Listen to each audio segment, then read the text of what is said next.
আসসালামু আলাইকুম ওয়া রাহমাতুল্লাহি ওয়া বারাকাতুহু। ইন্নাল হামদালিল্লাহ নাহমাদুহু ওয়া নাস্তাঈনুহু ওয়া নাস্তাগফির ওয়া নাউযু বিল্লাহি মিন শুরুরি আনফুসিনা ওয়া সাইয়্যাতি আমালিনা। মান ইয়াহদিহিল্লাহু ফালা মুদিল্লা লাহু ওয়া মান ইউদ্লিলহু ফালা হাদিয়া লাহু। ওয়া আশহাদু আল লা ইলাহা ইল্লাল্লাহু ওয়াহদাহু লা শারীকা লাহু ওয়া আশহাদু আন্না মুহাম্মাদান আবদুহু ওয়া রাসূলুহু। আম্মা বা'দ। রব্বি ইশরাহ লি সাদরি ওয়া ইয়াসসির লি আমরি ওয়াহলুল উকদাতাম মিন লিসানি ইয়াফকাহু কওলি। রব্বি জিদনি ইলমা আল্লাহুম্মা ইন্নী আসআলুকা ইলমান নাফিআ ওয়া রিজকান তাইয়্যিবা ওয়া আমালান মুতাকাব্বালা।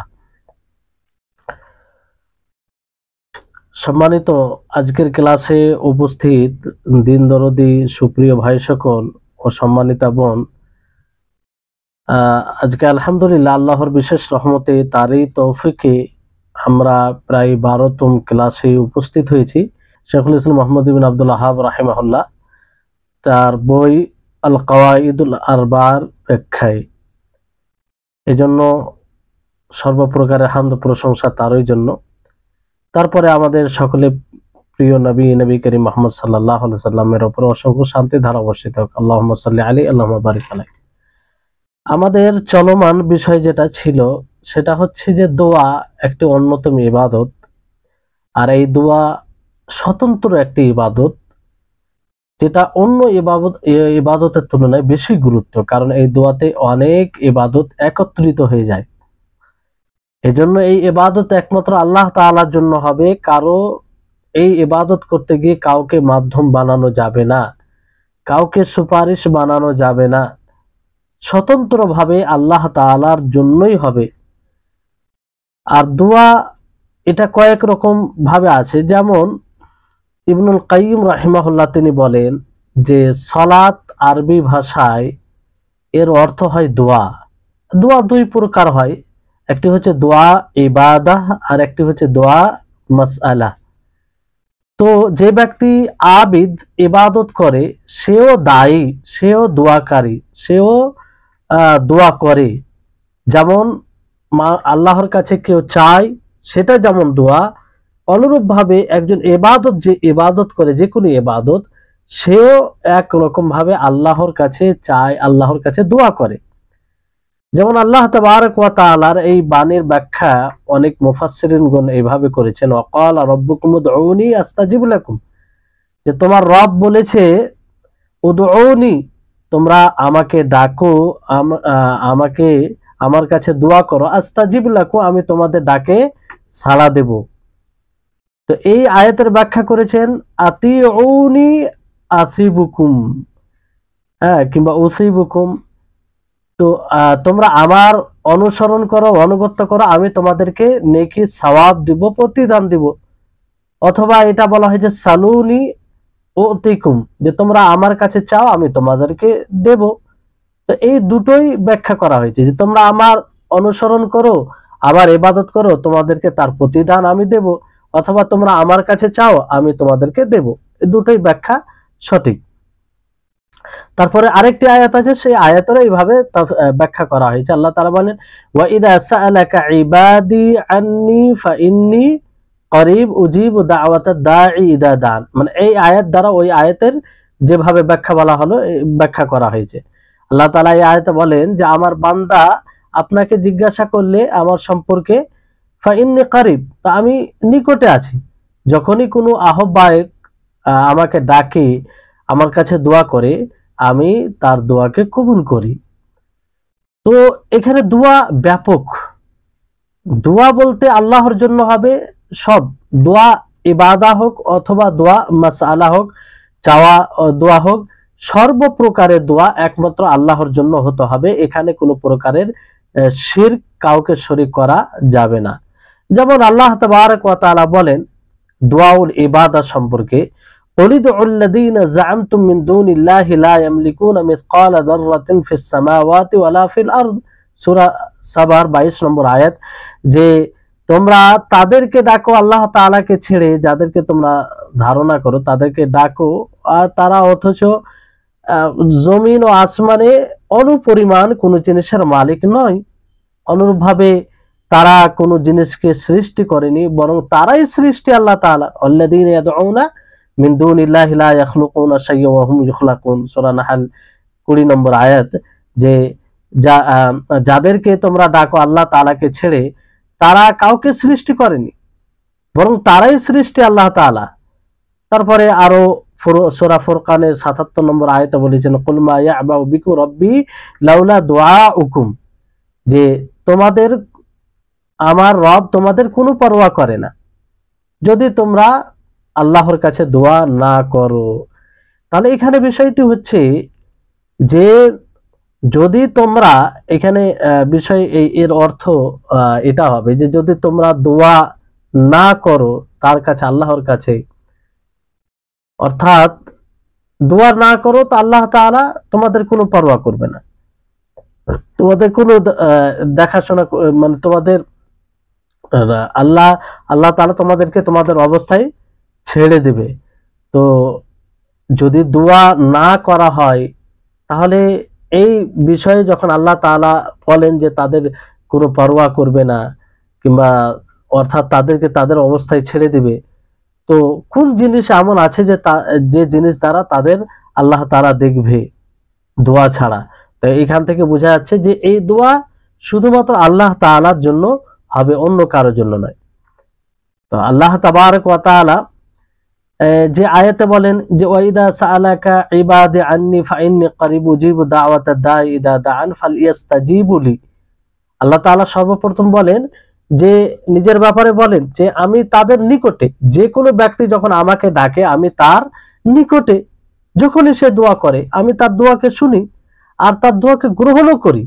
কিন্তু এই গ্রহণ দুটি বিষয়ের সাথে সম্পৃক্ত। যখন মানুষ দুটি বিষয়, একজন দোয়াকারীর মধ্যে দুটি বিষয় পাওয়া যাবে, তখনই তার দোয়াকে গ্রহণ করা হবে। সেটা আল্লাহ তাআলা উল্লেখ করেছেন এই আয়াতে।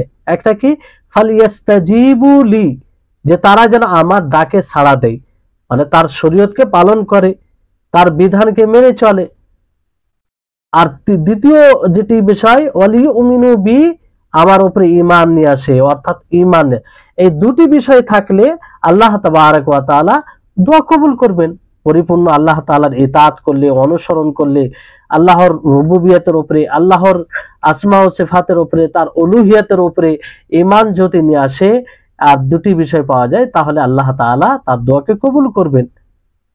আর এইভাবে আল্লাহ তাআলা বলেন যে সূরা শুরা 26 নম্বর আয়াতে যে ওয়ায়াস্তাজিবুল্লাযীনা আমানু ওয়া আমিলুস সালিহাতি ওয়া ইয়াজিদুহুম মিন ফাজলিহি, যে মুমিনদের এবং সৎ কর্মশীলদের কে আল্লাহ তাআলা গ্রহণ করবেন আর তাদেরকে অতিরিক্ত আরো বেশি অনুগ্রহ করবেন তাদের উপরে। তাহলে এখান থেকেও বোঝা যাচ্ছে যে আমাদের দোয়া তখনই কবুল হবে যখন আমরা আল্লাহর ডাকে সাড়া দেব, আল্লাহর শরীয়তকে মেনে চলবো, তার শরীয়ত অনুযায়ী জীবন যাপন করব, আর তার উপরে আমরা ঈমান নিয়ে এসে থাকবো। তাহলে যারা কবরের কাছে বিভিন্ন প্রকারে ইবাদত করে, মৃত্যুদেরকে মাধ্যম বানায় দোয়াতে, আর তারা বলে, তাদের যেটা একটা সংশয়, মজবুত সংশয় তারা ধারণা করে থাকে এটা, যে আউলিয়া যারা রয়েছে, সলেহীন সৎ লোক, তারা তো আল্লাহর নিকটে প্রিয় বান্দা, আর আমরা গুনাহগার, আমরা পাপী, আমরা অনেক রকম গুনাহ করে থাকি। তো আমরা আশা করি যে তাদেরকে যদি সম্মান করি তো তারা মাধ্যম হবে আমাদের দোয়াতে, আল্লাহর কাছে দোয়া করব, সেই দোয়াতে মাধ্যম হবে, ফলে আল্লাহ তাআলা এই দোয়া কবুল করবেন। তো এই কারণে তারা তাদের কাছে সম্মান করে, তাদের কাছে গিয়ে এমন কিছু কর্ম করে যে কর্মগুলো একমাত্র আল্লাহর জন্য করা দরকার। তো এই যে ধারণাটা করে তারা যে আমরা পাপী, আমরা গুনাহগার, এই কারণে আমরা সরাসরি আল্লাহকে ডাকতে পারি না, তো এই ধারণাটা তখনই দূর হয়ে যাবে যদি তারা এই কাজটি ছেড়ে দেয়, মানে সালেহীনদেরকে মাধ্যম বানানো থেকে দূর হয়ে যায়, তাহলেই তারা যে গুনাহগার পাপী এটা দূর হয়ে যাবে। কারণ সবচেয়ে বড় গুনাহ হচ্ছে এটাই, যে তাদেরকে মাধ্যম বানিয়ে আল্লাহর সাথে শিরক করে, আল্লাহর সাথে অংশীদার বানায়, আল্লাহর পার্টনার বানায়, যেটা সবচেয়ে বড় গুনাহ, সবচেয়ে বড় পাপ। তো এই পাপ করে তারা গুনাহগার হয়ে যায়, তারা আরো পাপী হয়ে যায়। তো এটা যদি তারা ছেড়ে সরাসরি আল্লাহর কাছে দোয়া করে, তাহলে আল্লাহ তাআলা খুশি হবেন, আল্লাহ তাবারক ওয়া তাআলা খুশি হবেন, আল্লাহ তাআলা তাদের ডাকে সাড়া দিবেন। কিন্তু বড় শিরক করে তারা মনে করে যে আল্লাহ তাআলা তাদের সুপারিশকে গ্রহণ করবে, যাদেরকে তারা সুপারিশ বানিয়েছে। তো বিষয়টি হচ্ছে যে মূল ঔষধ হচ্ছে আল্লাহ তাআলার একত্ববাদ, আল্লাহ তাবারক ওয়া তাআলার ইস্তিগফার, অর্থাৎ আল্লাহর নিকটে ইস্তেগফার করা। যেমন আল্লাহ তাবারক ওয়া তাআলা সূরা মুহাম্মাদের 19 নম্বর আয়াতে বলেন, ফাআলাম আন্নাহু লা ইলাহা ইল্লাল্লাহু ওয়াস্তাগফির লিযামবিকা ওয়ালিল মুমিনিনা ওয়াল মুমিনাত, যে জেনে রাখো আল্লাহ ছাড়া সত্য কোনো উপাস্য নেই, মাবুদ নেই, আর আপনি আপনার গুনহার জন্য আল্লাহর নিকটে ক্ষমা প্রার্থনা করুন, মুমিনদের জন্য, মুমিন মহিলাদের জন্য। তাহলে এখানে আল্লাহ তাবারক ওয়া তাআলা তাওহীদের কথা বললেন এবং ইস্তেগফারের কথা বললেন। তো এই তাওহীদ যদি থাকে আর ইস্তেগফার করে, তো আল্লাহ তাআলা ক্ষমা করবেন, আল্লাহ তাআলা ক্ষমা করবেন। এই জন্য হাদিসের মধ্যে আছে, শয়তান বলে যে ইন্না শাইতানা ইয়াকুল, শয়তান বলে আহলাকা বানি আদম বিদ্দুনুব, যে আদম শয়তান না আদম সন্তান গুনার কারণে হালাক হয়ে গেছে, বরবাদ হয়ে গেছে। ওয়া আহলাকুনি বিল ইস্তিগফার, এবং তারা ইস্তিগফার করে আমাকে হালাক করে দিয়েছে, ধ্বংস করে দিয়েছে। কারা? আদম সন্তান আল্লাহর কাছে ইস্তিগফার করে আমাকে ধ্বংস করে দিয়েছে। শয়তান বলছে ওয়াবি লা ইলাহা ইল্লাল্লাহ, এবং লা ইলাহা ইল্লাল্লাহ কে মেনে, তার দাবিকে মেনে, তাকে পাঠ করে, তা সেই অনুযায়ী জীবন যাপন করে। ফালাম্মা রাআইতু যালিকা বাসাসতু ফীহিম আল আহওয়া, যখন এই বিষয়টি আমি প্রত্যক্ষ করলাম তাদের মধ্যে, তখন তাদের মধ্যে আমি অনেক গুনাহ, অনেক পাপ, অনেক প্রবৃত্তি ছড়িয়ে দিলাম। শয়তান বলছে। তাহলে তাওহীদ ও ইস্তেগফার এটি খুব গুরুত্বপূর্ণ জিনিস। আমরা যদি যতই পাপী হই না কেন, যতই গুনাহগার হই না কেন, আমরা যদি শিরক ব্যতীত তাওহীদ বাকি রাখি, আল্লাহ তাবারক ওয়া তাআলার একত্ববাদকে স্বীকার করি এবং তার নিকটে ইস্তেগফার করি, তো আল্লাহ তাআলা আমাদেরকে ক্ষমা করবেন, আল্লাহ তাআলা আমাদেরকে ক্ষমা করবেন। এই জন্য বলা হয় যে মানুষ যতই বিপদে পড়ুক না কেন, যদি আল্লাহর একত্ববাদের সাহারায় তার ওসিলাই দোয়া করে, তো আল্লাহ তাআলা কবুল করবেন। যে সে যেই বিপদে থাক না কেন, যেমন একটি দোয়া আছে, লা ইলাহা ইল্লাল্লাহুল আযীমুল হালিম, লা ইলাহা ইল্লা হুয়া রব্বুল আরশিল আযীম, লা ইলাহা ইল্লা হুয়া রব্বুস সামাওয়াতি ওয়া রব্বুল আরদ রব্বুল আরশিল কারীম।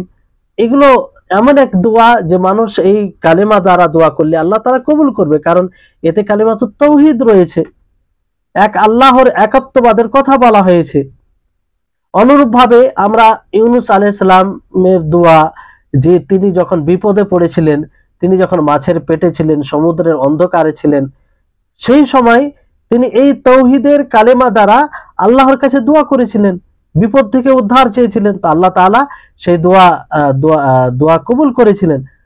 ইউনূস আলাইহিস সালামের দোয়া কি ছিল? লা ইলাহা ইল্লা আনতা সুবহানাকা ইন্নী কুনতু মিনাজ জালিমিন, যে তুমি ছাড়া সত্য কোনো মাবুদ নেই, তুমি পবিত্র, আমি জালিম, আমি তো অন্যায় করেছি, নিজের নফসের উপরে জুলুম করেছি। তো যখনই মানুষ একত্ববাদের সাথে আল্লাহর কাছে দোয়া করবে, ইস্তেগফার করবে, তো আল্লাহ তাআলা তার বিপদকে, যে জিনিসটা চাইবে সেটা আল্লাহ তাআলা তাকে দিবে এবং তার বিপদকে দূর করবে। তাই জন্য বিষয়টি হচ্ছে যে শেখুল ইসলাম মুহাম্মদ ইবনে আব্দুল ওয়াহাব রাহিমাহুল্লাহ তিনি মুশরিকিনদের তর্ক সম্পর্কে বলে যে তারা শিরকে আমল করে আর বলে যে আমরা আল্লাহর সাথে শিরক তো করি না, কখনো আমরা আল্লাহর সাথে শিরক করি না, কিন্তু সালেহিনদের নিকটে আমরা যাই, তাদের আশ্রয় গ্রহণ করি, তাদের নিকটে আমরা অবস্থান করি, সালেহিন যারা রয়েছে, যারা মারা গেছে, তাদের কবরে গিয়ে অবস্থান করি, সেখানে তাদের সম্মান শ্রদ্ধা করি। এটা শিরক নয়, এটা তারা শিরক বলে, এটা শিরক নয়। এই জন্য আমরা আল্লাহর সাথে শিরক করি না। কিন্তু বিষয়টি হচ্ছে যে যারা সালেহিনদের নিকটে গিয়ে আশ্রয় গ্রহণ করে, মৃত ব্যক্তি যারা সালেহিন সৎ লোক, তাদের কাছে এমন জিনিস চাই যে জিনিসের উপরে তারা শক্তি রাখে না আল্লাহ ব্যতীত, এটা শিরক, এতে কোনো সন্দেহ নেই। আর যে ব্যক্তি মৃত ব্যক্তিদেরকে কিংবা জীবিত ব্যক্তিদেরকে এমন ভাবে নিজের দোয়ায়, অর্থাৎ দোয়া করবে তার ওসিলাই, বলবে যে তার ওসিলাতে আমাকে ক্ষমা করে দাও, তো এটাও শিরক হবে, এতে কোনো সন্দেহ নেই। কারণ এরকম কোনো আমল আপনি দেখাতে পারবেন না। সাহাবায়ে কেরাম নবী করিম মুহাম্মদ সাল্লাল্লাহু আলাইহি সাল্লামের জীবদ্দশায় তারা বলেছেন, আল্লাহ তাআলাকে এইভাবে দোয়া করেছেন যে হে আল্লাহ, তুমি নবীর ওসিলাতে আমাকে ক্ষমা করে দাও, এরকমটা বলেছেন? কখনো বলেনি, কখনো কোনো রিওয়ায়াত পাবেন না। দোয়া করাতে নবী সাল্লাল্লাহু আলাইহি সাল্লামের জীবদ্দশায় তার ওসিলা নিয়েছেন, কেমন করে? যে আল্লাহর নবীকে বলেছেন যে আপনি আমাদের জন্য দোয়া করুন, এইভাবে। বুঝতে পেরেছেন? তাহলে বিষয়টি হচ্ছে যে সালাত এটাও আল্লাহ তাআলার কাছে দোয়া করা, এটা দোয়া ইবাদত, দোয়া মাসালা, যেটাই হোক না কেন, যখন মানুষ কবরের উদ্দেশ্য করে সেখানে গিয়ে সাজদা করুক, সালাত আদায় করুক, আর অবনত হোক, সেখানে গিয়ে এমন কিছু করুক, এমন কিছু কর্ম করুক, যে কর্ম, যে ইবাদত, যে ইবাদত, যে অবস্থান একমাত্র আল্লাহর জন্য করা উচিত, সেটা যদি করে তো সেটি এক প্রকার শিরক হবে, এবং তার জন্য আল্লাহর ইবাদতে অন্য কাউকে শরীক করা হবে। সেটা দোয়ায়ে মাসালা হোক, দোয়ায়ে ইবাদা হোক, যেটাই হোক না কেন। এই হচ্ছে বিষয়। এই জন্য কোনো ব্যক্তি যদি সেখানে গিয়ে সালাত আদায় করে কবরের নিকটে গিয়ে, অথবা সেই উদ্দেশ্যে সফর করে, তো এটা তার জন্য কোরবানি দেওয়া হবে, তার জন্য পরিশ্রম করা হবে, যেটা একমাত্র আল্লাহর জন্য হওয়া উচিত ছিল, তো এটা শিরক হবে। এজন্য যখনই কোনো মুসলিম মুশরিকিনদের আকীদা জানবে, তাদের আমলে কি ধারণা কবর জিয়ারতের বিষয়ে, তো এটা স্পষ্ট হবে যে তাদের ধারণা, তাদের আমল শিরক, দুটোই শিরক, এতে কোনো সন্দেহ নেই। আর এটা সবচেয়ে বড় জঘন্য অপরাধ। আর শিরকের মধ্যে সবচেয়ে জঘন্য এবং অন্যায়, শিরক বলতেই অন্যায়, কঠিন এটা অপরাধ, যে তারা যখন শিরক করে কিংবা কুফরি করে, মূলত এইভাবে শিরক করে, কুফরি করে আল্লাহ তাআলার ইলমের অস্বীকার করে, আল্লাহ তাআলার ইলমের অস্বীকার করে, এবং মাখলুককে তারা আল্লাহ তাআলার হুকমের উপরে, আল্লাহ তাআলার শারঈ হুকমের উপরে প্রাধান্য দেয়, আল্লাহ তাআলার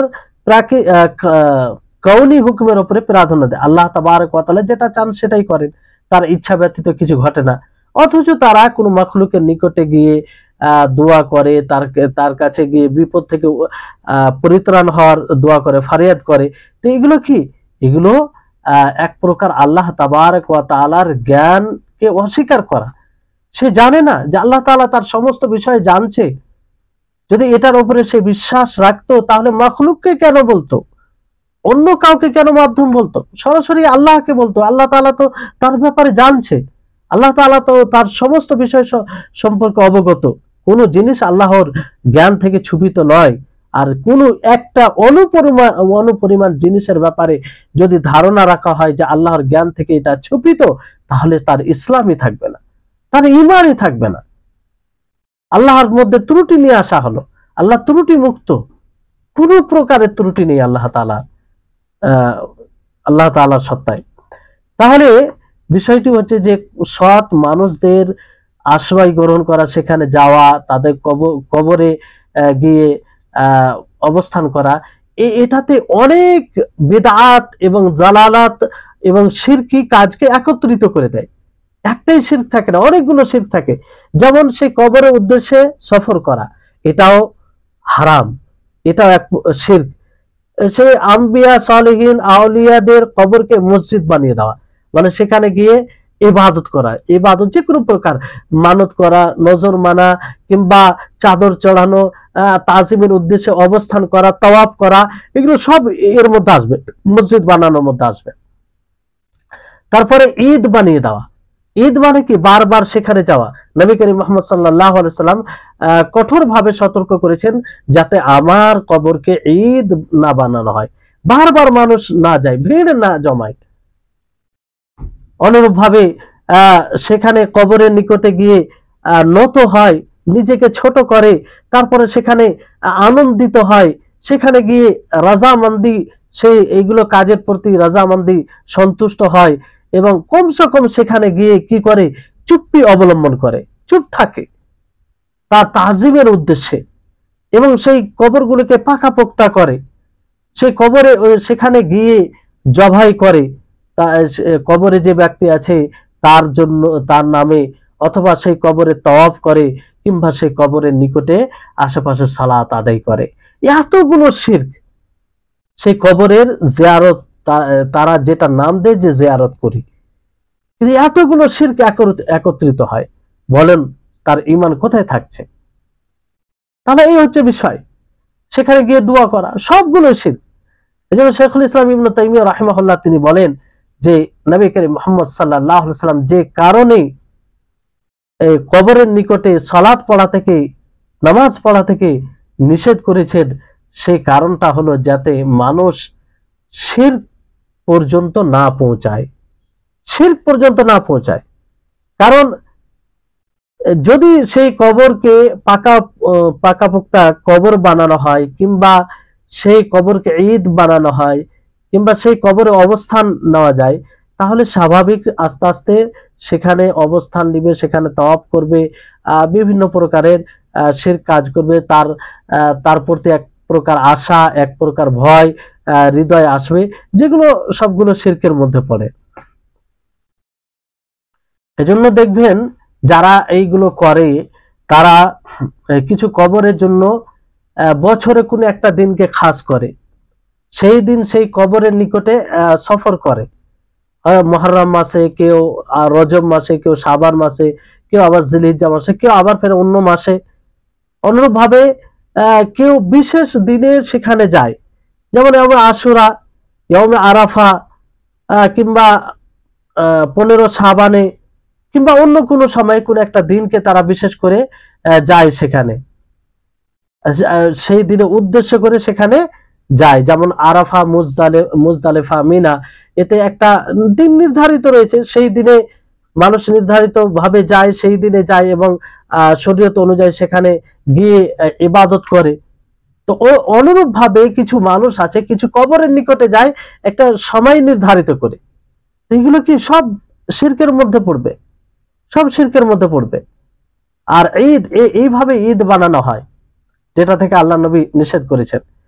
তো যে কোনো শহরে সফর করা, কোনো কবর, যে কোনো জায়গায় যদি আল্লাহর ওলি থাকে আর সেখানে দাফন করা হয়, তো সেই কবরের উদ্দেশ্যে সফর করা নির্ধারিত সময়ে, কিংবা নির্ধারিত সময়ে, কিন্তু কোনো বিশেষ কোনো কবরকে মনে করে নয়, কিন্তু যে কোনো কবরকে মনে করে দোয়ার উদ্দেশ্যে, তো এটি ইবাদত হবে। আর এইভাবে আমল করে আল্লাহর সাথে শিরক করা হবে, তাতে কোনো সন্দেহ নেই, এতে কারো দ্বিমত নেই, এতে কারো দ্বিমত নেই। এই হচ্ছে বিষয়। অনেক মানুষ দেখবেন, কত মানুষ জালালাত, গুমরাহি, অজ্ঞতায় পড়ে রয়েছে, আর প্রকৃত ইবাদতকে না বোঝার ফল, কিংবা তাওহীদকে না বোঝার ফলাফল এগুলো। অনেক মানুষ অমুক কবরের নিকটে যায়, অমুক ওয়ালি, অমুক পীর, অমুক তমুক, এরকম অনেক কিছু আছে। তারা বাস্তবে সৎ হতেও পারে, আল্লাহু আলাম, যদি মেনেও নেওয়া যায় যে তারা সৎ ছিল, তাহলে তাদের কবর নিকটে তারা যায় আর বলে যে আমরা হজ করতে যাচ্ছি, আমরা হজের উদ্দেশ্যে সেখানে যাচ্ছি। তো সেখানে একত্রিত হয়, যেমন হজ করার জন্য বিশেষ প্রস্তুতি নিয়ে মানুষ যায়, অনুরূপ ভাবে এটার জন্য বিশেষ প্রস্তুতি নিয়ে যায়। যেমন ভারতবর্ষে আজমির, সেখানে গিয়ে অনেকেই এটা মনে করে যে তার কারো সেখানে যাওয়া, জিয়ারত করা, এটা হজের সমতুল্য। নাউজুবিল্লাহ, কত বড় জালালাত, গুমরাহি, শরীয়ত রচনা শিরক করে। এই হচ্ছে বিষয়। অথচ আল্লাহর নবী বলেছেন নিজের কবরের ব্যাপারে বলেন, লা তাত্তাখিযু কবরি ঈদান, যে তোমরা আমার কবরকে ঈদ বানায় না, তোমরা আমার কবরকে ঈদ বানায় না। তো কোনো মাইয়েত মৃত ব্যক্তির জন্য নত হওয়া, সে অলি হোক না কেন, সে সত্র হোক না কেন, এটা জায়েজ নয়। কোনো মুসলিম এই উদ্দেশ্যে সেখানে যেতে পারে না। এক প্রকৃত আল্লাহর ওয়াহিদ বান্দা, আল্লাহর একত্ববাদ স্বীকারকারী, সে আল্লাহকেই মুখাপেক্ষীহীন মনে করে, আল্লাহকেই সর্বগুণে পরিপূর্ণ মনে করে, তার কোনো শরিক নাই, এটা সে মনে করে এবং এটাকে বাস্তবায়ন করে। কোনো মাখলুককে তার সাদৃশ্য দেয় না, কোনো মাখলুককে নাফা নোকসানের মালিক মনে করে না। আর তার ব্যক্তিগত বিষয়ে তাকে নাফা নোকসানের মালিক মনে করে না, তো অন্যের নাফা নোকসান লাভ লসের মালিক কি করে মনে করবে? তো এই হচ্ছে বিষয়। তাহলে এই কবর জিয়ারতের নামে মানুষ অনেকগুলো শিরক করে।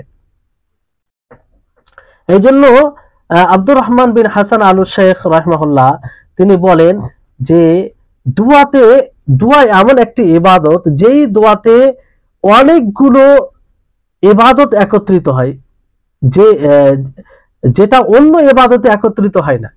যেমন হৃদয়, তারপরে মুখমণ্ডল, জিহবা, মাদউ, যার কাছে দোয়া করা হয় তার দিকে ধাবিত হয়, তার অনুগামী হয়, তার মনোযোগী হয়, তার কাছে ছোট হয়ে যায়, তার কাছে আশা করে, তাকে ভয় করে, সেটি ইবাদত।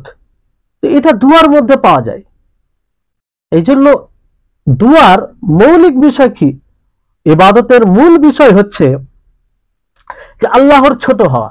বান্দা, বান্দা কেন বলা হয়? বান্দা মানে দাস, গোলাম, যে দাসত্ব করে, যে গোলামি করে। চাকর যেমন আমরা বলি না, এই যে বান্দা মানে গোলাম, যে গোলামি করে, দাসত্ব করে। দাস যে দাসত্ব করে তাকে বলা হয়। তা আমরা বান্দা কেন? আল্লাহর গোলাম, আমরা আল্লাহর গোলাম, আমরা আল্লাহর দাসত্ব করি। আল্লাহর কাছে যত ছোট হব ততই এই আল্লাহ তাবারক ওয়া তাআলা যে উদ্দেশ্যে সৃষ্টি করেছেন সেটাকে বাস্তবায়ন করা হবে। তো এই দোয়াতে সেই বিষয়টি পাওয়া যায়। একদম নিজেকে ছোট করে নেওয়া হয়, শরীরের সমস্ত বিষয় কোনো না কোনো ভাবে সেই দোয়াতে ছোট হয়ে যায়। তাহলে এই দোয়া যদি অন্য কারো কাছে করা হয়, এই দোয়াতে যদি অন্য কাউকে মাধ্যম বানানো হয়, তাহলে এটা কত বড় শিরক হবে। এই জন্য একজন প্রকৃত মুসলিম এক আল্লাহর আশ্রয় নিবে, আল্লাহকেই লাভ লসের মালিক মনে করবে।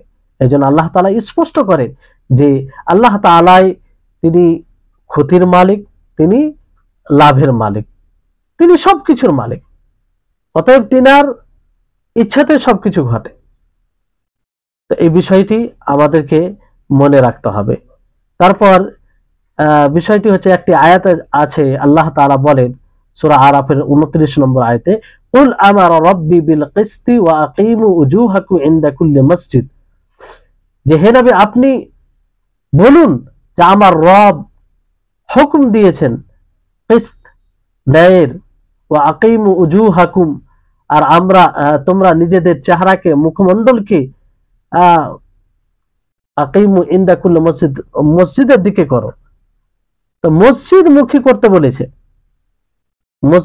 মসজিদে ইবাদত করা, মসজিদে সালাত আদায় করা, বিভিন্ন প্রকারের ইবাদত করা। এখানে আল্লাহ তাবারক ওয়া তাআলা এই কথা বলেন যে ওয়ালাম ইয়াকুল ইনদা কুল্লি মাশহাদ। আল্লাহ তাআলা বলেননি যে ইনদা কুল্লি মাশহাদ, প্রত্যেক মাশহাদ, যেখানে মানুষ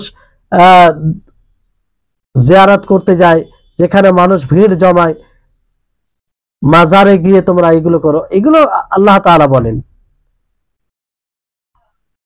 বরং মাশাহিদ, এই সব জায়গায়, মাজার বলেন, কবর বলেন, সেখানে গিয়ে ভিড় জমায়, তারাই জমায় যারা আল্লাহ তাআলার নিকটে আশা করে না, অন্যের নিকটে আশা করে, তারাই, যারা শিরক করে তারা এগুলো করে।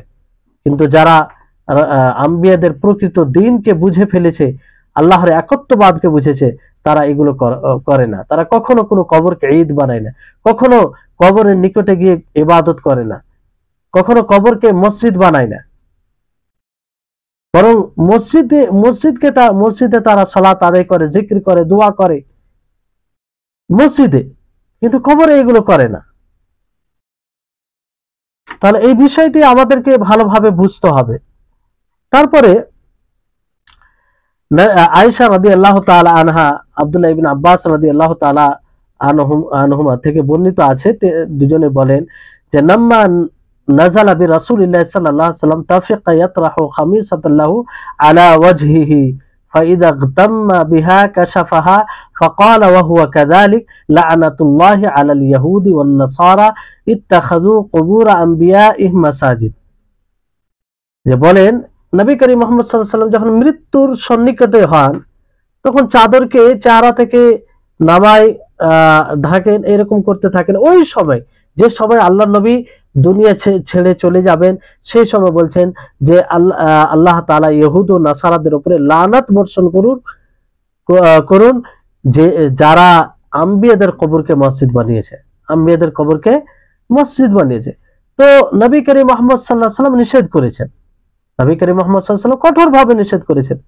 এবং এই সব আহাদিস, এই সব কথা যিনারা রিওয়ায়াত করেছেন নবী করিম মুহাম্মদ সাল্লাল্লাহু আলাইহি ওয়াসাল্লামের সাহাবীগণের মধ্যে, নবী করিম মুহাম্মদ সাল্লাল্লাহু আলাইহি ওয়াসাল্লামের বংশধরের মধ্যে, তারা হচ্ছে তাওহীদের দুআত, তাওহীদের আহ্বানকারী, তারা আল্লাহর রহমতের উপযুক্ত।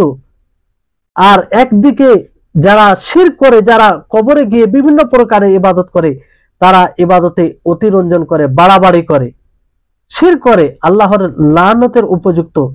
তো এবার বলুন তাদের ব্যাপারে ফয়সালা করুন। আল্লাহ তাআলা যেমন বলেন সূরা আনামের 81-82 নম্বর আয়াতে, ফাআইয়ুল ফারিকাইন আহাক্কু বিল আমনি ইন কুনতুম তাআলামুন, যে দুই দলের মধ্যে কারা আমনের বেশি উপযুক্ত, শান্তির কে হক যদি তোমরা জানো।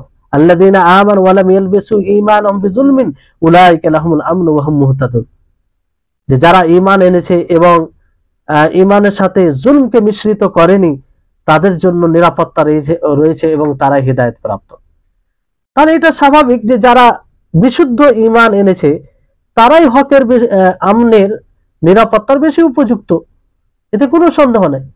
তো বলুন যে সব সাহাবায়ে কেরাম নবী করিম মুহাম্মদ সাল্লাল্লাহু আলাইহি ওয়াসাল্লামের এই হাদিসগুলো নকল করেছেন, রিওয়ায়াত করেছেন, তারা হক পথে না যারা কবরে গিয়ে শিরক করে আর এটাকে বলে ইবাদত।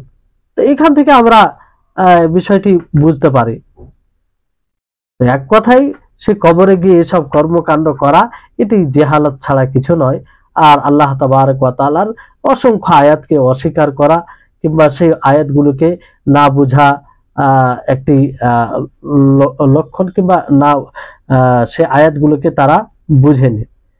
কারণ আল্লাহ তাবারক ওয়া তাআলা তিনি অসহায়ের, যারা অসহায় নিরুপায় তাদের কথাকে শুনে আল্লাহ তাআলা তিনি বিপদকে দূর করেন। তিনি ছাড়া কোনো আশ্রয় স্থান নেই।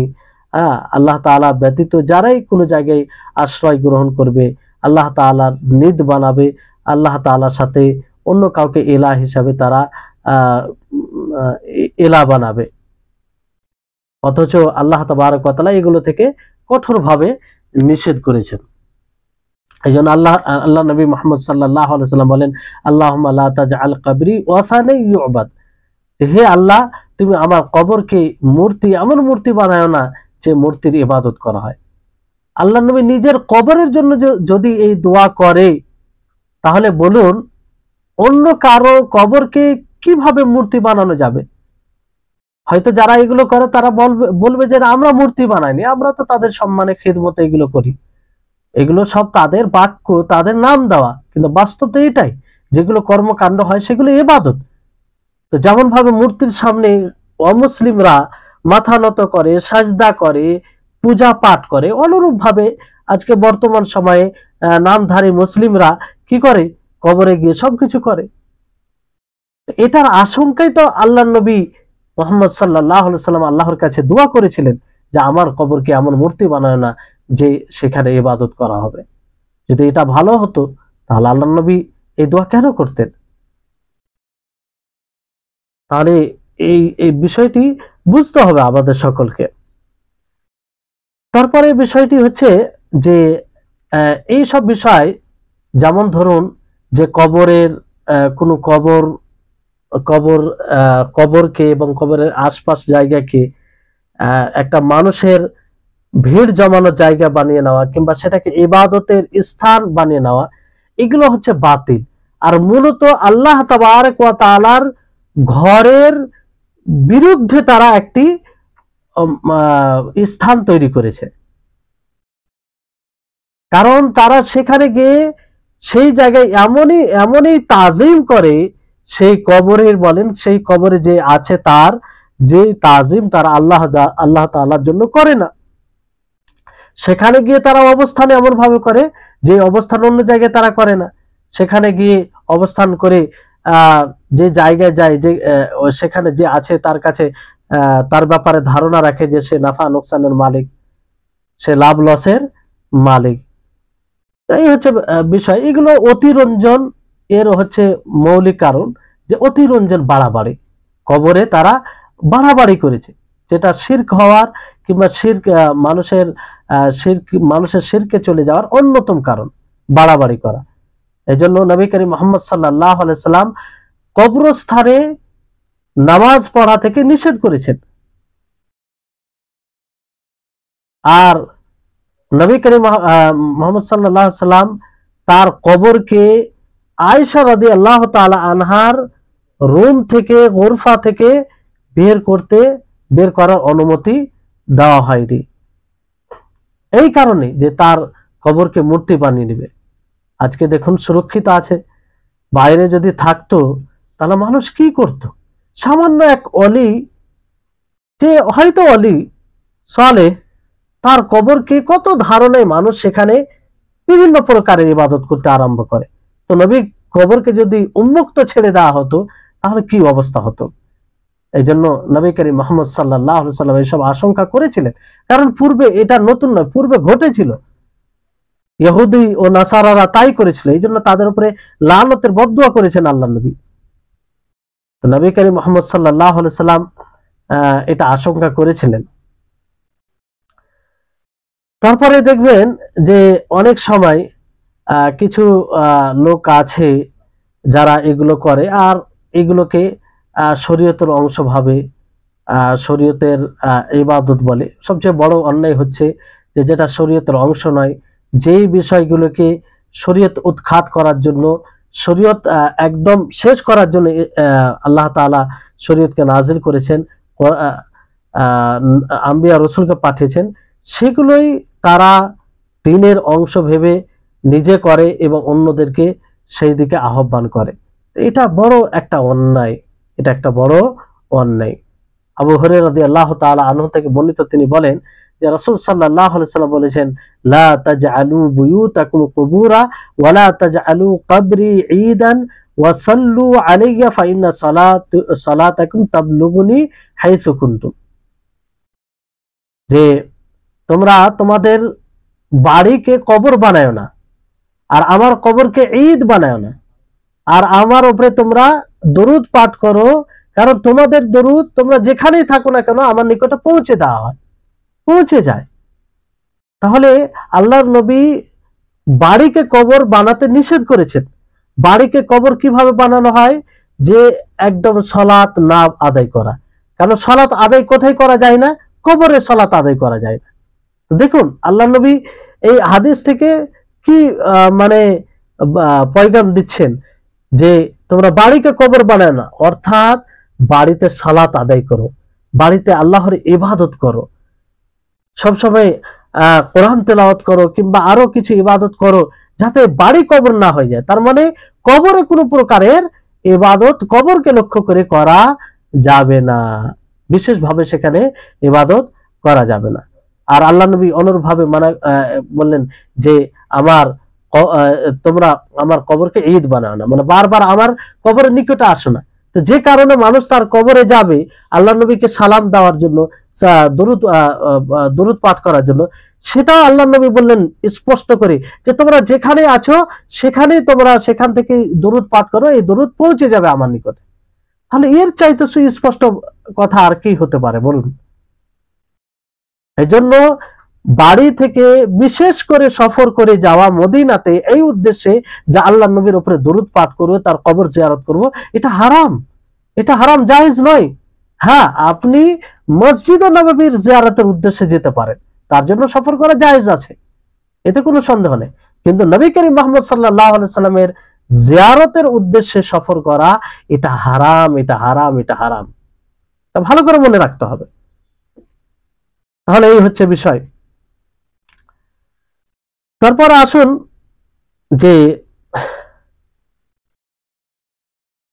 নবী করিম মুহাম্মদ সাল্লাল্লাহু আলাইহি সাল্লাম কবরের মানে কবরে যে সফর করে যাবে কবরে, এই থেকে আল্লাহ নবী নিষেধ করেছেন। কিন্তু মুশরিকিন যারা ছিল তারা এই বিষয়ে তারা প্রচুর আগ্রহী ছিল এবং সফর করে যেত, দূর দূর পর্যন্ত তারা যেত সেই কবরের উদ্দেশ্যে। সেখানে গিয়ে তারা ফরিয়াদ করত, বিপদ থেকে উদ্ধার চাইতো, মৃত্যু যে ব্যক্তি ছিল তার কাছে, তাদের নিকটে তাদের ধারণা অনুযায়ী তারা সৎ লোক ছিল, এমন জিনিস তাদের কাছে চাইতো যেটা তারা দিতে সক্ষম নয়। কারণ সে সময় নিজে তারা উপকার করতে পারে না, তো অপরের কিভাবে তারা উপকার করবে? তারা না রুজি দিতে পারে, না সহযোগিতা করতে পারে, কিন্তু তারা তাদের নিকটে গিয়ে নত হতো এবং ইবাদত যেভাবে করা হয় সেভাবে তারা ইবাদত করত, তাদের কাছে দোয়া করত। এই থেকে আল্লাহর নবী কঠোরভাবে নিষেধ করেছেন, কঠোরভাবে নিষেধ করেছেন, এটা কোনো মতেই করা যাবে না। তাহলে এই হচ্ছে বিষয়। তারপরে আরো কিছু বিষয় রয়েছে, যে ইস্তেগাসা মানে বিপদের সময় ফরিয়াদ করা, এই বিষয়ে অনেকেই বেশি শিরক করে থাকে। তো এই ইস্তেগাসা, আমরা এমন বিষয় ইস্তেগাসা যে বিষয়ে একমাত্র আল্লাহ তাআলাই শক্তি রাখেন, অন্য কেউ শক্তি রাখে না, তো সেটা অন্য কারো কাছে এটা জায়েজ নয়, এটা হারাম এবং শিরক হবে। যেমন অনুপস্থিত ব্যক্তিকে কিংবা মৃত ব্যক্তির কাছে ইস্তেগাসা করা, ফরিয়াদ করা, কিংবা জীবিত উপস্থিত ব্যক্তি কিন্তু সে শক্তি রাখে না, তো মৃত ব্যক্তিকে বেশিরভাগ, যেমন দেখবেন অনেকেই দোয়া করে যে আমাদের জন্য গৌস আজম, তাকে গৌস আজম বলে, যেটা কথাই শিরক। সবচেয়ে বড় সহযোগিতা করনেওয়ালা কে? আল্লাহ তাবারক ওয়া তাআলা। আর অনেকে এইভাবে দোয়া করে ইয়া গৌস আগেসনি, যেটা সুস্পষ্ট শিরক। তাহলে এই বিষয়টি লক্ষ্য রাখতে হবে যে যাতে আমাদের ঈমান এগুলো সব নষ্ট হয়ে যায়। যাই হোক, আজকে এখান থেকেই আমরা শেষ করছি। আল্লাহ তাবারক ওয়া তাআলা যেন আমাদের সকলকে এই বিষয়গুলো বুঝার তৌফিক দান করেন। ফির ইনশাআল্লাহ আগামী ক্লাসে পরবর্তী থেকে ক্লাস যেগুলো কথা আছে সেগুলো উপস্থাপন করা হবে, তারপরে ইনশাআল্লাহ আমরা আস্তে আস্তে এগিয়ে যাব। ওয়া আখির দাওয়ানা আলহামদুলিল্লাহি রাব্বিল আলামিন। আসসালামু আলাইকুম ওয়া রাহমাতুল্লাহি ওয়া বারাকাতুহু।